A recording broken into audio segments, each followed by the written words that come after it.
I rested my arms behind my head, skim-reading the credits of a movie I'd just watched. After seeing them through about halfway, I lifted myself from the sofa and walked to the kitchen, stretching my arms out above me. I opened the fridge door and found a full cartoon of juice, so I sat down on the kitchen counter by the window, cracked open the lid, and took several long, noisy gulps. When I couldn't drink anymore, I gasped to let in new air and wiped my mouth on the back of my hand. My evenings were uneventful around this time in summer. It was 9:15 p.m. on a Saturday in July. School was out for the holidays and my parents had gone to visit my aunt and uncle who lived by the coast. They would still be gone for 2 more weeks.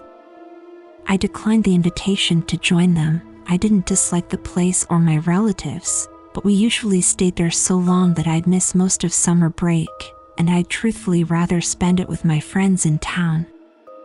I was a good kid who knew how to wash clothes and use an oven, and generally not an idiot, so they let me stay at the house so long as I kept it clean.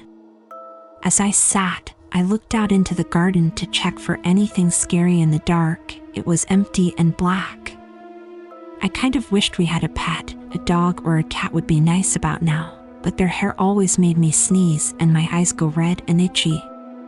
With that in mind, my dad said no, even though I wouldn't mind it. 9:22 p.m., I put the rest of the juice cartoon back in the fridge door and went back over to the window. Hoisting myself onto the counter again, I glanced out to the garden and identified the shadows one by one to make sure everything was in its place. The bushes were their usual shape. 2 small trees stood together by the back fence and a metal table with 4 chairs sat casually on the patio. I like to check these things, which is largely why I wasn't scared of the dark. I would always get up to investigate small noises in the night, and I hated sleeping with my face to the wall. If someone was in my room at night, I'd rather know about it so at least there was the faintest chance of getting away somehow. This meant that my worries were quickly put to rest as I either found nothing downstairs but the radiator popping with the heat, or opened my eyes to see an empty bedroom. Not knowing what could be making the odd noises coming from the kitchen, or on the stairs, or in my room is what makes my skin creep. 9:30 p.m., I got down from the counter and wandered back into the living room to turn off the TV, and decided to take the rest of the juice upstairs. I went back into the kitchen, opened the fridge door, and stopped. Turning my head to focus outside, I could see someone was standing in the garden. I shut the fridge door and turned off the light so they couldn't see me so easily, and moved slowly to lean on the kitchen counter to get a better look. All the doors were locked and all the neighbors were home. I took a moment to remind myself this. Still, my heart quickened a bit as I stood there straining to see his or her shape in the darkness at the end of the garden. I had to keep glancing away to keep their fuzzy outline clear in my vision. They were standing very still and were a little thin, but that's all I could see. I couldn't tell anything else. "Oh," I said aloud. It was the garden umbrella leaning up against the back fence. I forgot that we used it for barbecues. I smiled at myself, pleased that I didn't get too worked up, and went upstairs to my bedroom. I laid on the bed and propped my head up on a pillow, opening my laptop on my stomach to see if anybody was online. Apparently someone else was bored and saw my name pop up. "Chris, hey." Me, "Hey, you okay?" Chris, "Yeah, bored. Are your parents still away?" Me, "For a couple more weeks." Chris, "Why don't I come round?" Me, "I don't want to be rude, but I kind of can't be bothered to hang out tonight, lol. Thanks though." Chris, "I know what you mean. It's cool. What about tomorrow?" Me, "Yeah, that sounds better." Chris, "Cool. I'll be round about 1. I've got some family stuff to do in the morning." Me, "Okay." Chris, "Do you still have a 10 BTW?" We can camp in the garden or something. Me, slumber party. I love you too, bro X. Chris, whatever lol. You got the tent though? Me, yes, somewhere. Let me check. BRB. I got up from my bed and headed to check the cupboard under the stairs. I didn't know where the tent was, but it seemed a good place to start. I opened the cupboard door and started shifting coats aside. Some cardboard boxes were stacked up at the back and might be hiding it, so I started unstacking them. I took out a couple of the easy-to-reach ones and had a stroke of good luck as the tent bag came into view. I leaned over the other boxes and picked up the bag and took the big garden umbrella that sat beside it too, just in case it rained tomorrow. I paused. I put the tent down. It took me a couple of seconds to get back to the kitchen window and focus on the darkness outside. My eyes weren't yet adjusted to the dark, so I couldn't see all the way to the back fence. Turning off the kitchen light, I leaned on the counter and continued staring at the same point. The other garden features began to fade into view one by one, fitting my previous mental image. I wasn't sure what I wanted to see. The darkness gave way to the familiar forms I knew, but after a while, I was certain there still stood a figure against the back garden fence. It hadn't moved. I stood there for 15 minutes looking at it. I couldn't tell its shape properly, but it did look like someone standing there. I decided it wasn't a threat. I thought if I was in any real danger, I would have been a lot more worried by now. That thought kept me calm. But I also wanted to find out what it was.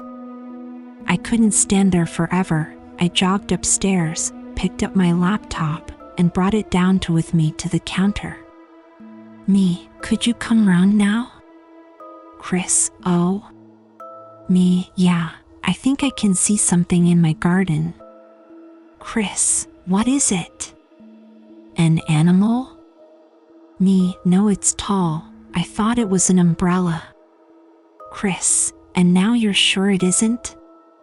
Me, I don't know. I thought it was someone, but now I'm sure it's not a person. It just looks weird and I don't think it was there before. Chris, before when? Me, I don't know. Earlier today maybe? I can't remember. Chris, are you scared? Me, I'd feel better if someone else was here.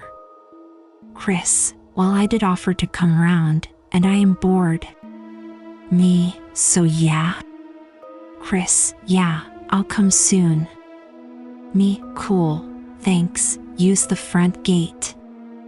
I sat there watching the black shape lean against the fence for another 10 minutes. Eventually, the doorbell rang. I opened it and Chris ran in, and bear hugged me. It's been too long. Chris mock cried.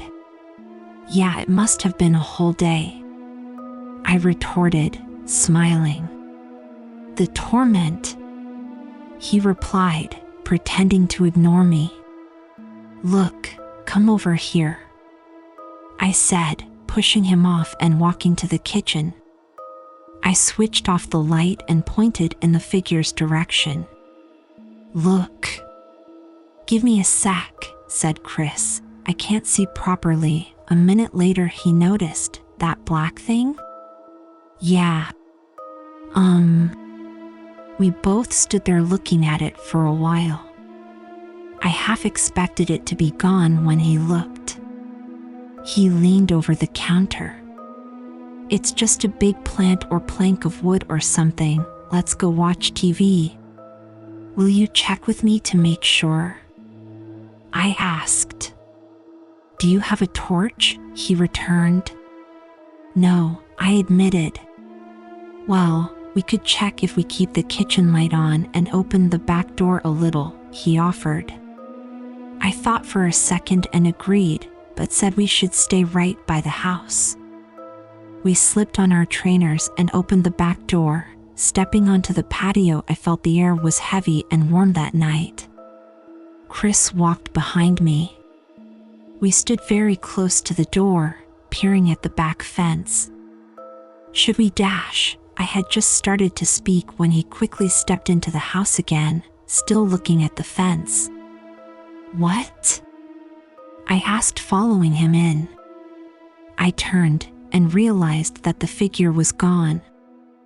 It was obvious from the light coming from the back door that the fence and the rest of the garden was just as it always was. Where is it? Chris said.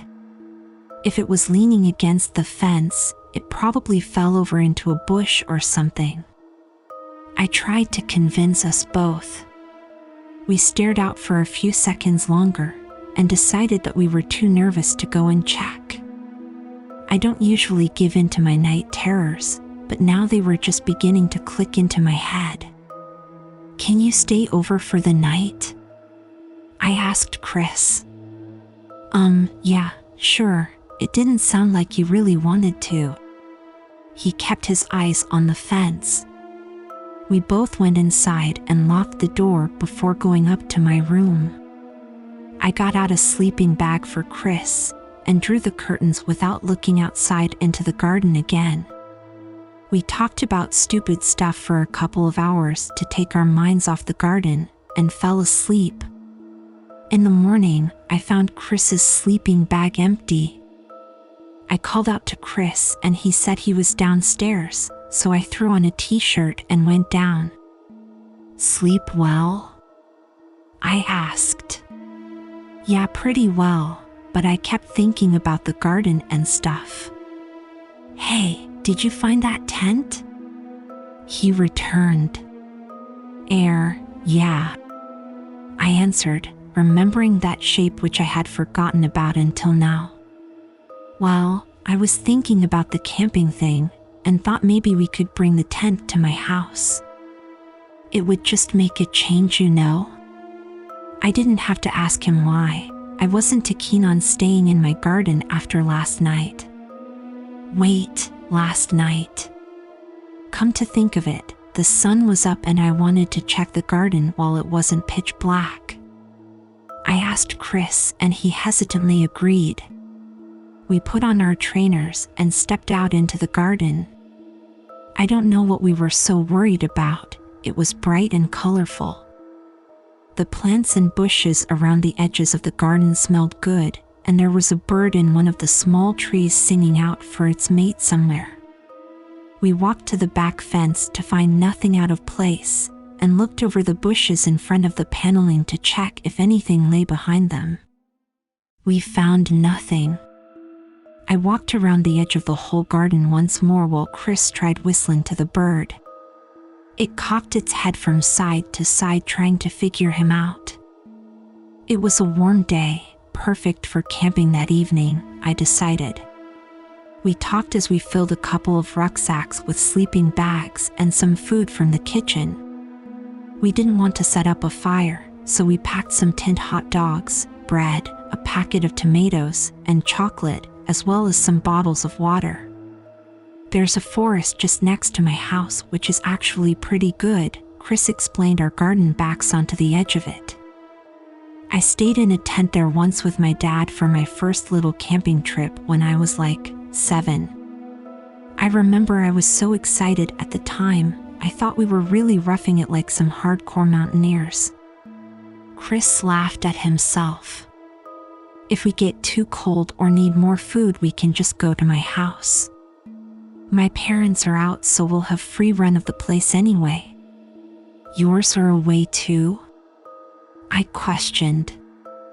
It's their anniversary, so they're out for the night, he explained. They're staying in a hotel the next town over. They'll be back in the morning. Apparently leaving your kids behind was in fashion this summer.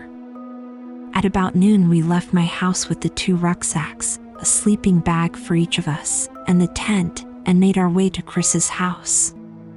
It was fairly close by, and a part of the same pleasant neighborhood.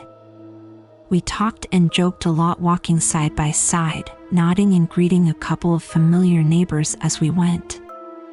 It was a crazy nice day. The sun was almost too much, it was hot on our necks, and the trees by the sidewalk seemed to glow green from underneath as the sunlight passed through the leaves.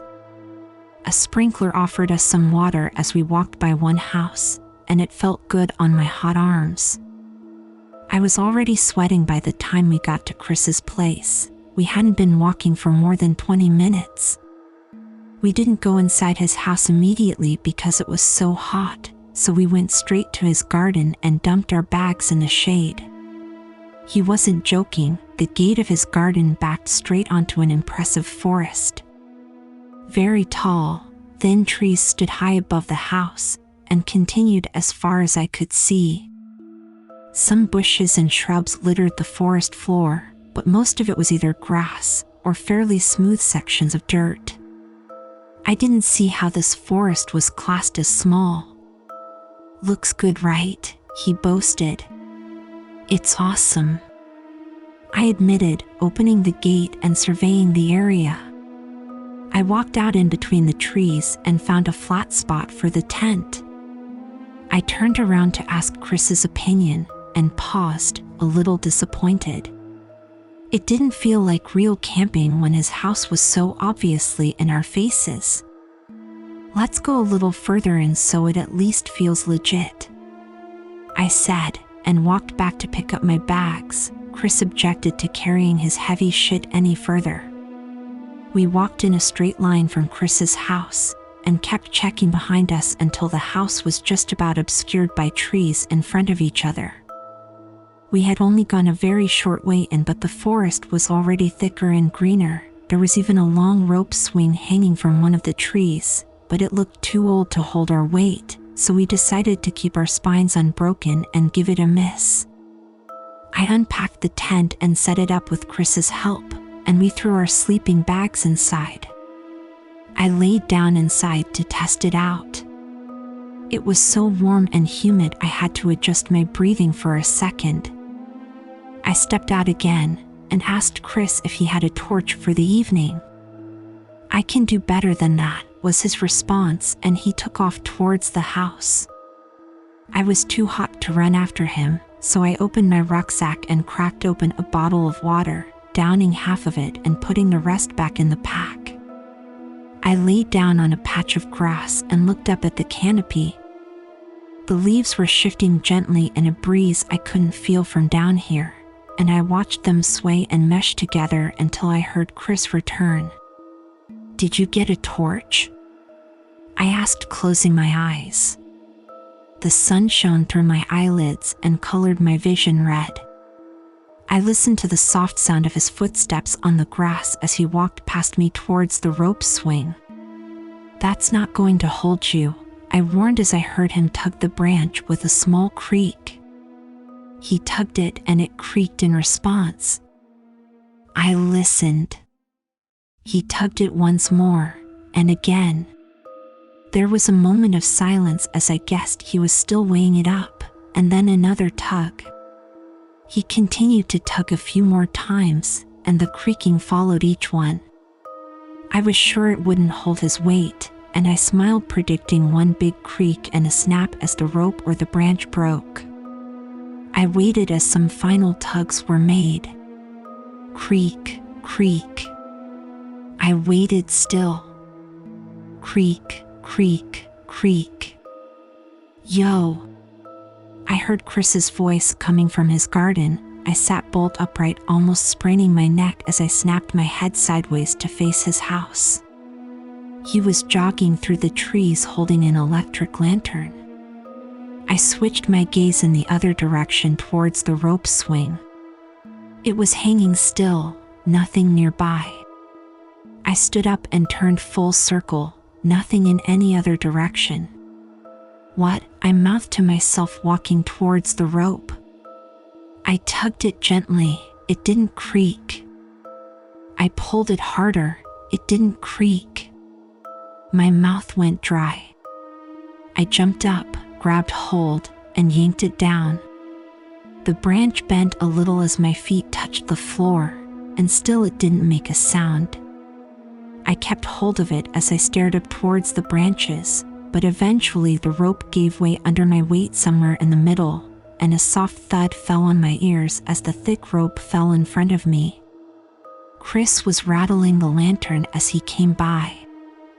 I've never used this before. I got it for Christmas from my cousin. She buys some weird presents. Ah, I see the swing is dead. Let's have a proper burial in memory of all the joy it gave us. I didn't respond. I continued looking up at the branch with half a rope swing tied to it. Hey, are you good?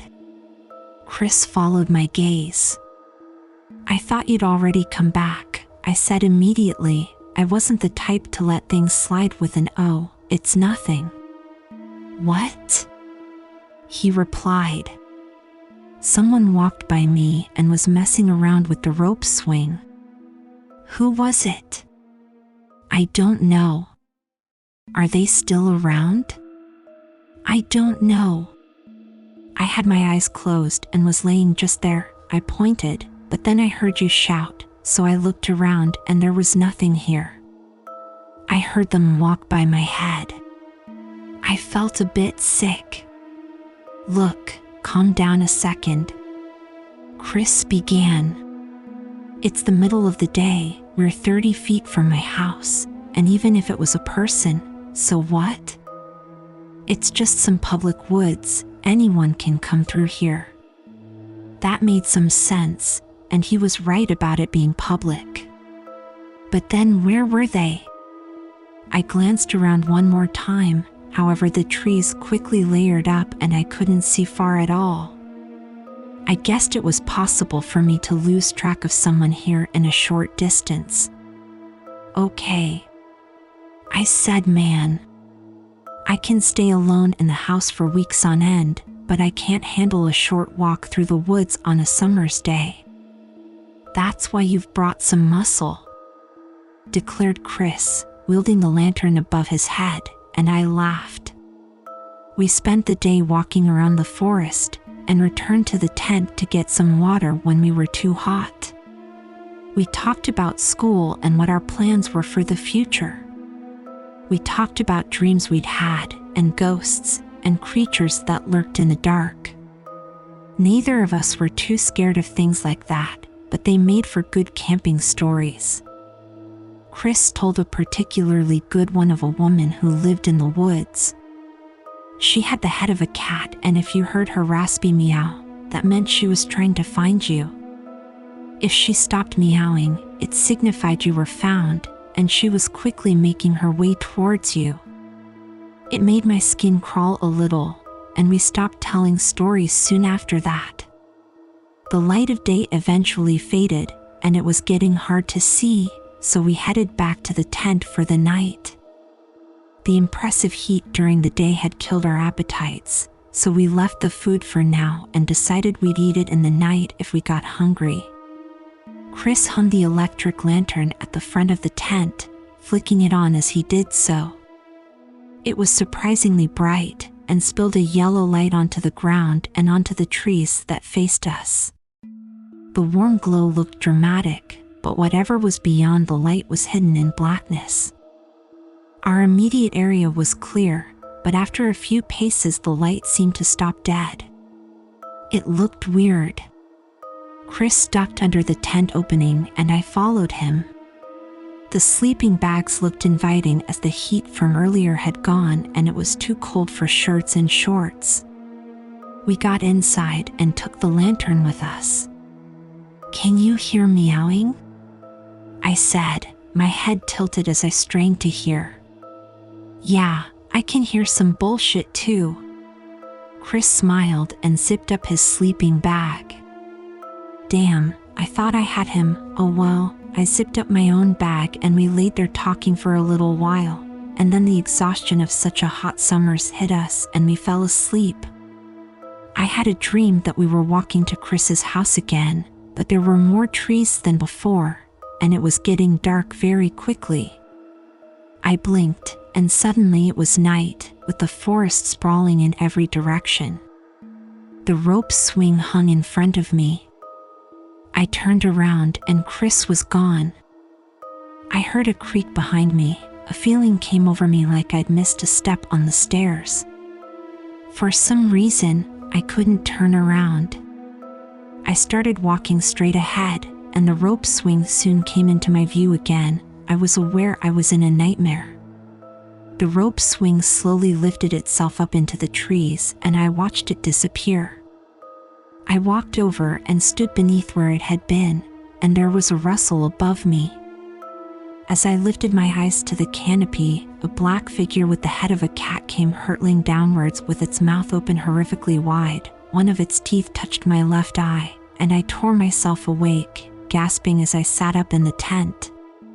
My back was damp with sweat and Chris was asleep next to me. The lantern was still on and I could see our backpacks at the end of the tent.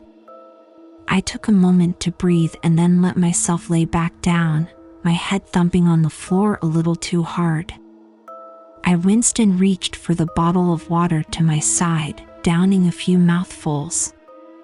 I couldn't fall asleep with the glow of the lantern on my eyelids, so I sat up and searched the tent for it. I quickly realized the light was coming from outside. "Chris?" I said, still confused from sleep. He mumbled something in reply. "Chris, where's the lantern?" Somewhere," he said slowly and sleepily, before turning over. Looking around again, the light was obviously coming from outside. I weighed up the options. Either some murderer had snuck into our tent and done nothing but take the lantern outside. Or we didn't actually bring it into the tent and I had remembered wrongly. That sounded more convincing. So I knelt by the tent door and unzipped it. From the opening I looked around, it wasn't immediately obvious where the glow was coming from. Why couldn't I see it? I looked up. The lantern was resting 20 feet in the air, hanging in the dark.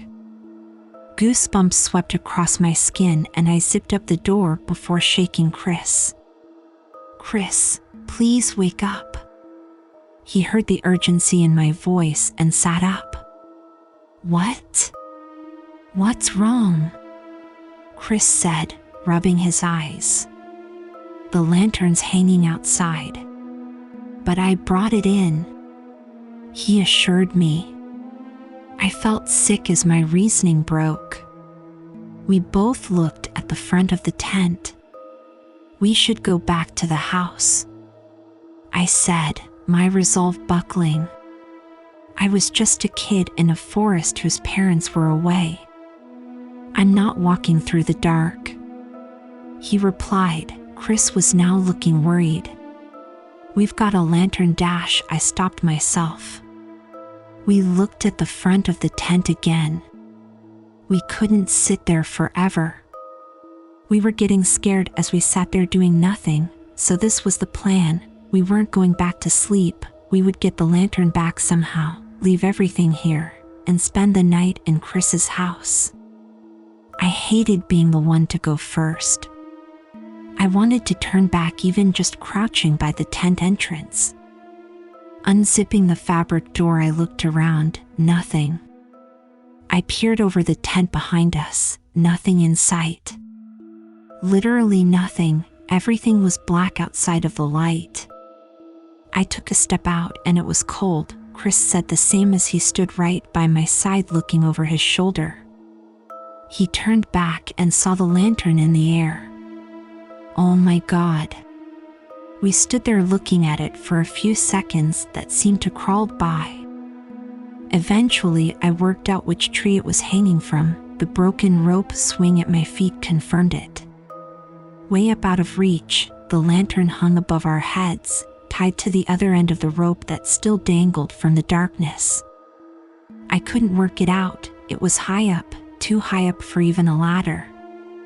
The trees were thin and bare besides the leaves that made up the canopy, there was nowhere to climb. Picking up the length of rope that had snapped off earlier, I bundled it up and tied a knot, and aimed at the lantern. I took a step back and jumped, tossing it into the air. It caught the lantern on its side and sent it swinging. It threw shadows rocking around us. I suddenly wished it hadn't hit it. The light made the shadows lean from side to side with the lantern.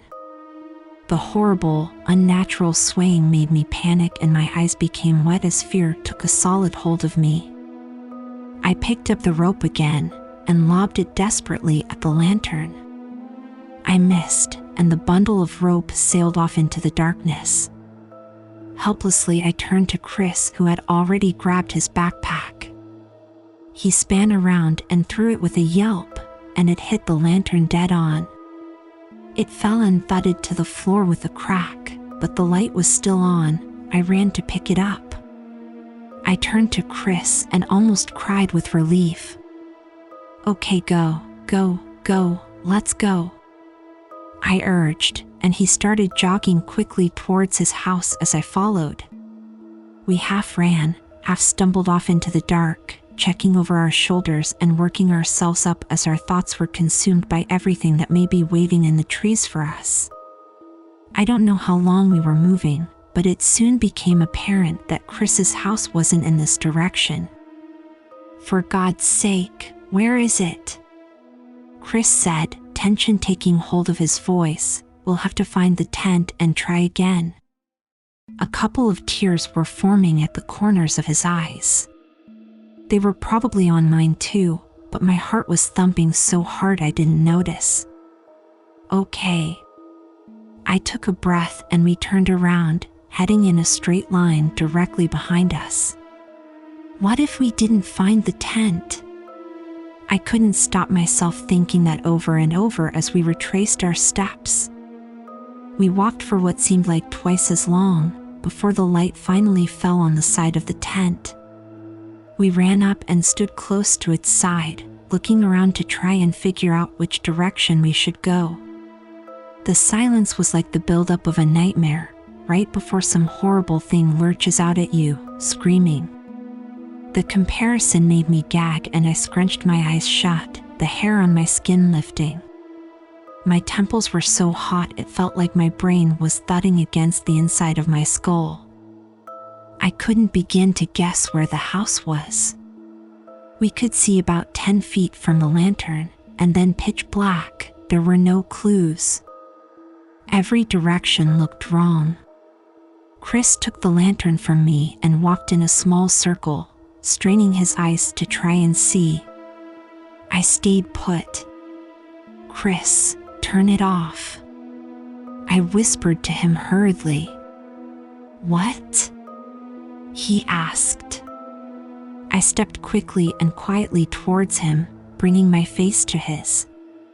"There's something in the tent." His gaze shifted past me towards the tent and he stood there staring. We were standing on the left-hand side of the tent, and from this angle I could just about see the unzipped door hanging open, but I remembered leaving it that way. So that wasn't what was making me clench my teeth together. A few feet away, my rucksack sat outside on the dry earth, with the food I had packed, now neatly arranged trailing from it. Our sleeping bags were also nicely laid out end to end, making the line of belongings lead straight into the mouth of the tent. I took a careful step forward so the light could pass more easily through the fabric. It couldn't have been a trick of the light. Something big and dark was obviously crouched, with what I guessed was its front, facing the open door. I hated myself for not seeing it sooner. It didn't move at all, or seem to breathe. It just sat, waiting for us to investigate the display it had made. "Turn it off," I whispered again. Chris continued staring, deaf to me. "Chris," I pleaded in a whisper. A voice from nearby joined in. "Chris," we both heard it and the blood fell in our veins. It came from the tent. A slow, strained rasp of a voice that sounded like a parrot copying a new word. The sound clicked across my skin and crept into my ears. The light flicked off with a click that was too loud. Chris grabbed my shoulder, and I clenched my fists closed, painfully tight. We stood there in complete darkness. I didn't want to move and I didn't want to stay. My brain fought for control as my legs waited for a decision, rooted in place. We breathed shallow, quiet breaths, blackness pressing on our eyes like water. Sweat ran down my neck. I couldn't see the tent. Chris. Something said, "Turn it off." My stomach flipped inside out as the thing in the tent played with my words. I quickly grabbed Chris's hand, yanking him in the opposite direction.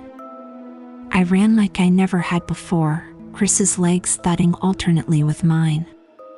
The sprint continued for about a minute. We lost ourselves as we ran through absolute darkness. I forgot where we were and I couldn't see what was in front of my face. I ran head-on into a tree, and my forehead struck its side with a sickening, hollow knock. Sparks lit up inside my eyes as I chalked back the pain. It hurt so much I couldn't breathe. Chris tried to pull me on, but I buckled to the floor on my knees and threw up. As I collapsed onto my back, my head went numb. Chris lifted me up. "Please don't stop, please, please," he begged. I couldn't reply. "Please, please keep going." I forced my legs to take my weight as I locked my knees upright, leaning on Chris. My body felt empty and a little blood rolled down my forehead and into my brow. I wiped it away as I tried to grasp the situation again, but the pain was too much. "Wait, I can't." I begged, "Just wait, just wait." We stood together in the inky woods, but we could have been anywhere. I couldn't see Chris as he huddled next to me. It didn't feel like darkness. It felt like someone had wrapped my head in a blanket. Neither of us said a word as we waited, but our breathing was loud, and I wondered from what distance it could be heard. Reality began to return to me, and the pain was now just about bearable. I straightened up, grasping at what was happening. The pins of fear sank into me a second time, and I started counting in my head. 1 minute passed without any sound in the world. The wind was dead, and the birds might be too. Another minute went by. I continued counting. 3 minutes. We were still alone. Was it even looking for us? I reached for Chris's arm in the dark. He jumped when I touched it, but I steadied him with the other. He was still holding the lantern. Good. We had light on our side. Now if only we could use it. I went over the events hurriedly in my mind. The lantern was hanging from a tree. We got out of the tent, then couldn't find our way home. By the time we returned to the tent, something was in it. But then why did it take the lantern and do nothing while we slept?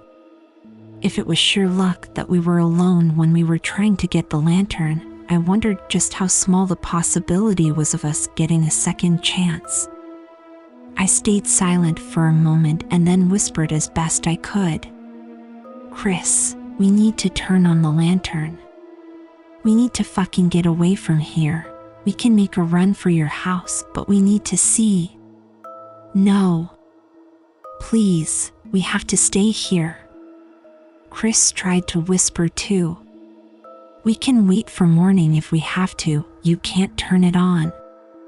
I could hear in his voice that a sob was breaking through. "Just keep quiet. You fucking have to, please." I parted my lips to try again, but as I did, I heard something. A very faint clicking sound from somewhere in the dark. It was almost inaudible, but it was there. An irregular, stuttering, clicking sound. It sounded fingernails on a wooden table. And it was moving. It came from in front of us. I was sure of it. A steady click, clack click, filled my ears as we tried to gauge the distance.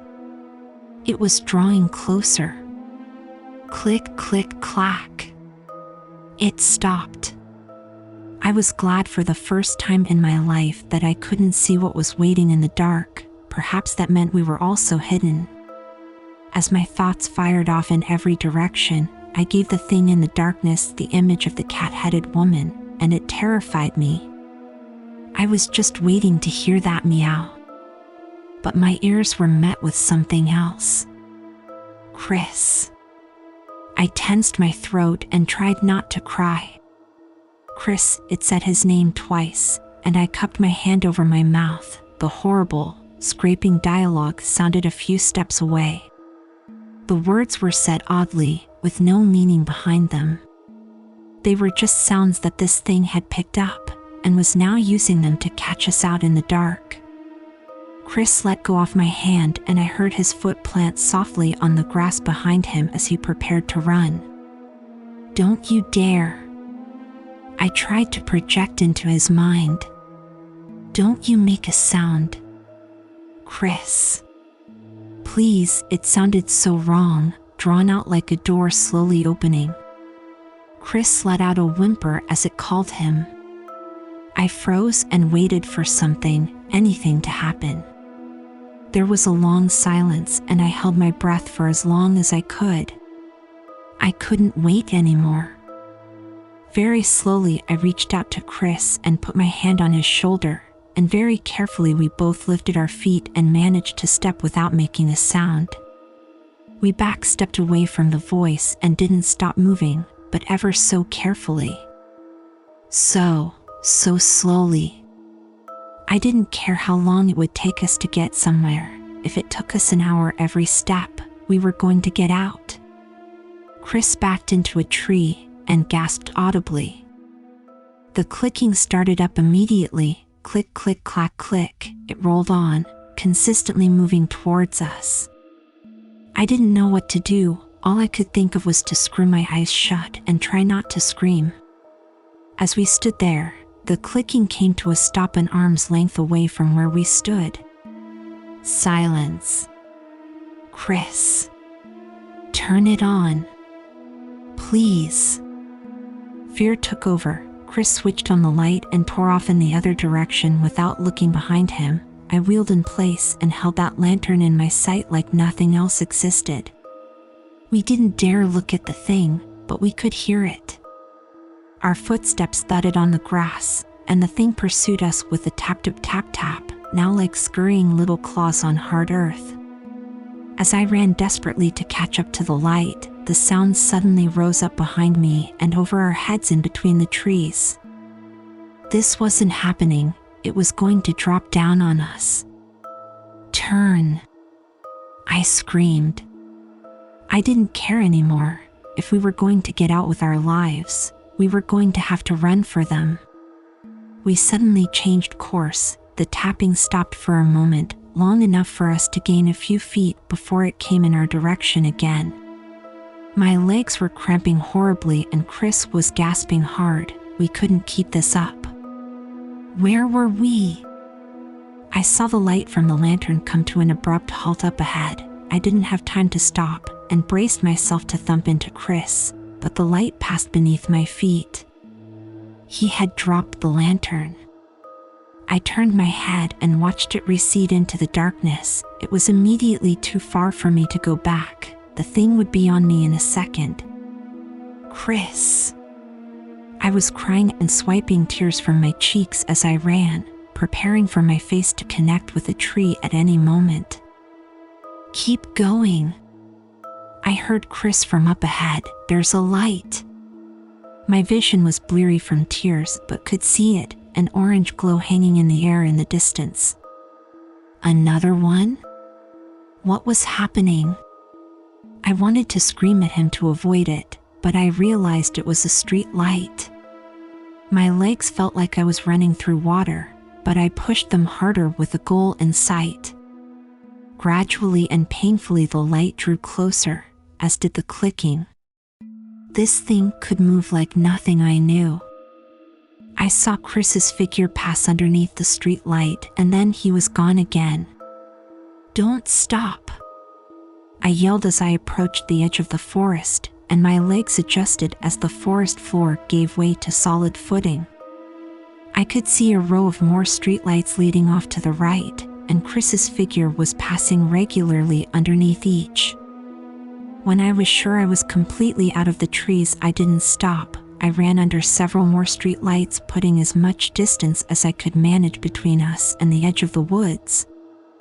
I realized after a while that the clicking had stopped. I needed to see we were okay. I turned my head and looked back along the row of lights, keeping my gaze on the first light. My pace slowed as the pain in my head and legs came back. There was silence once more, and the lights revealed an empty pathway. I jogged on and kept my eyes on the glow, expecting to see something at any minute. But it lit up nothing but concrete and the edge of the road. Is it there? The question pulsed in my mind over and over. As I turned my head to continue catching up to Chris, I caught sight of something pass under the first street light. An almighty shock went through me as my fears were confirmed. I let out a cry and picked up the pace once more, sprinting between the lights. The image was burned into my mind. I hardly caught a glimpse of the thing, but it was white and massive. It almost brushed the street light as it went under it. It had a long, upright body full of kinks, like it had just unfolded itself, and that's all I was able to tell. It must have had a face and limbs, but I didn't have time to see. I didn't look again. The path gave way to more lights, and soon I could see the glow of windows and some houses either side of the road. I recognized where we were, close to my house by some miracle. A little further and we would be there. My house. I yelled, and Chris listened, turning left onto a side street and dashing down. With panic on my side, I reached the turning and looked down the road to see Chris jumping the fence into my garden. "Hurry up!" I heard him scream. Reaching the fence, I planted my hands on top, hoisting myself over and shredding my elbows in the process. My ankles stung as I thudded into the garden and sprinted towards the kitchen door. Chris stepped aside, gasping for air as I fumbled the key into the lock and wrenched it sideways. We both flew into the kitchen and slammed the door behind us. I locked it from the inside, and we both sprinted upstairs into the bathroom, locking it behind us. "What was that?" I managed to say in a panicked whisper, wondering if it would get in. "Did you see it?" "No," Chris crouched under the window, letting tears roll. "Shit." It was so tall it was I couldn't dash. "Don't tell me," Chris cut me off. I mulled it over again and again as we sat there. Minutes slowly ticked by into hours. My head was fizzing all the while, and I could still hear its voice, that disgusting voice. My elbows and forearms were sticky with blood, and we both looked at the floor, the occasional sob coming from the two of us. Our hearts banged in our chests, and we spent the night that way. Light streamed in from the window, but we didn't unlock the bathroom door until noon. We crept downstairs. The kitchen door was still locked and nothing was in the house. I looked out of the living room window. Another perfect day. No people walked by, but the sprinklers were on and I could hear birds again. It helped to calm our nerves. "That tent can stay there," I said at last. "Yeah," Chris agreed. We stayed in the living room with the TV off all day. We didn't know what to do and talked about if we should call the police or something. The day crawled by as we tried to rake our thoughts together and think of what to do next. But all that went through my mind was what had just happened, not what we should be doing. By the time it was dark at about 9 p.m., the phone rang. It was Chris's parents asking if I had seen him as they were getting worried. They had just got back from out of town. I let them know he was okay and asked if they could come and pick us both up from my house because something had happened. They wanted to know what, but I said we'd both tell them when they get here. They said they'd be here soon. Relief washed over us as adults were on their way to make everything all right. They would believe us. We didn't lie about these things. Even if they were skeptical, they'd at least believe that some dangerous animal was in the forest, and that was good enough for us. I went into the kitchen to get some juice from the fridge and realized I hadn't had a drink all day. I could hear water dripping in the sink, so I turned the faucet tighter and glugged some juice. As I headed towards the living room, the water started to tap again. I flicked the light on and realized it wasn't coming from the sink, or anywhere in the room for that matter. It sounded like it was coming from further away. I looked out into the garden and could just about see a fuzzy, tall silhouette leaning up against the back fence in the dark. Actually, the tapping sounded more like clicking. The figure slowly moved away from the fence and clicked across the grass towards the house. Plios.